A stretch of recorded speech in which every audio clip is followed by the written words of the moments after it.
नमः शिवाय। शिव पुराण का शेष भाग। शिव के सुरेश अवतार की कथा और उपमन्यु की तपस्या और उन्हें उत्तम वर की प्राप्ति। नंदीश्वर कहते हैं, सनत कुमार जी, अब मैं परमात्मा शिव के सुरेश्वर अवतार का वर्णन करूंगा, जिन्होंने धौम्य के बड़े भाई उपमन्यु का हित साधन किया। उपमन्यु व्याघ्रपाद मुनि के पुत्र थे और उन्होंने पूर्व जन्म में ही सिद्धि प्राप्त कर ली थी। वर्तमान जन्म में मुनि कुमार के रूप में प्रकट हुए थे। वे शैशव अवस्था में ही माता पिता के साथ मामा के घर में रहते थे और दैवश दरिद्र थे। एक दिन उन्हें बहुत कम दूध पीने को मिला, इसलिए अपनी माता से बार बार दूध मांगने लगे। उनकी तपस्विनी माता ने घर के भीतर जाकर एक उपाय किया।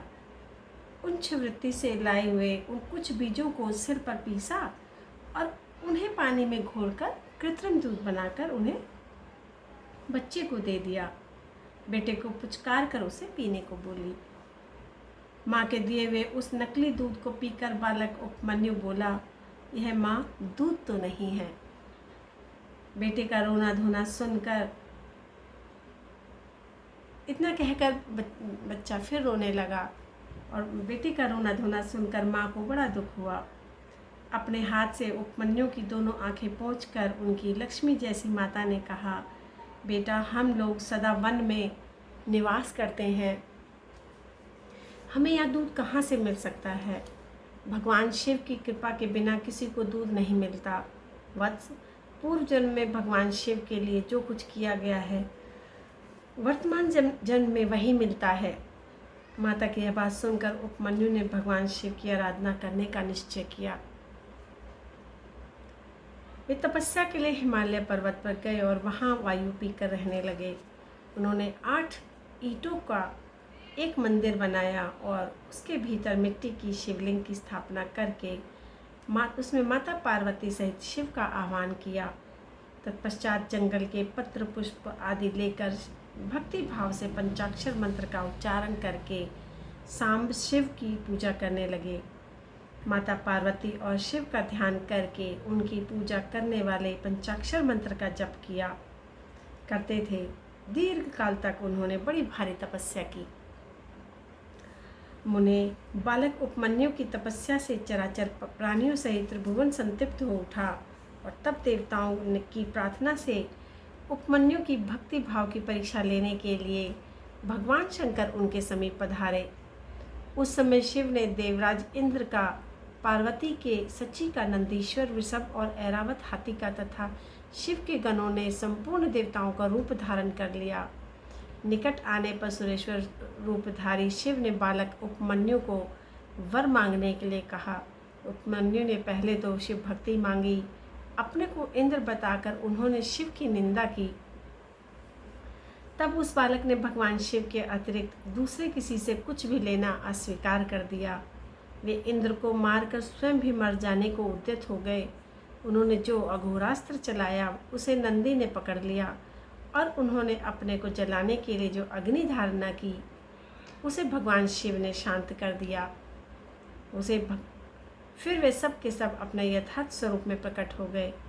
शिव ने उपमन्यु को अपना पुत्र माना और उनका मस्तक सूंघ कर कहा, वत्स, मैं तुम्हारा पिता और ये पार्वती देवी तुम्हारी माता। तुम्हें आज से सनातन कुमारत्व प्राप्त हुआ है। मैं तुम्हारे लिए दूध, दही, मधु के सहस्त्रों समुद्र देता हूँ। भक्ष्य, भोज्य और पदार्थों के भी समुद्र तुम्हारे लिए सुलभ होंगे। मैं तुम्हें अमृत का, अपने गणों का आधिपत्य भी प्रदान करता हूँ। ऐसा कहकर शंभु ने उपमन्यु को बहुत से दिव्य वर दिए।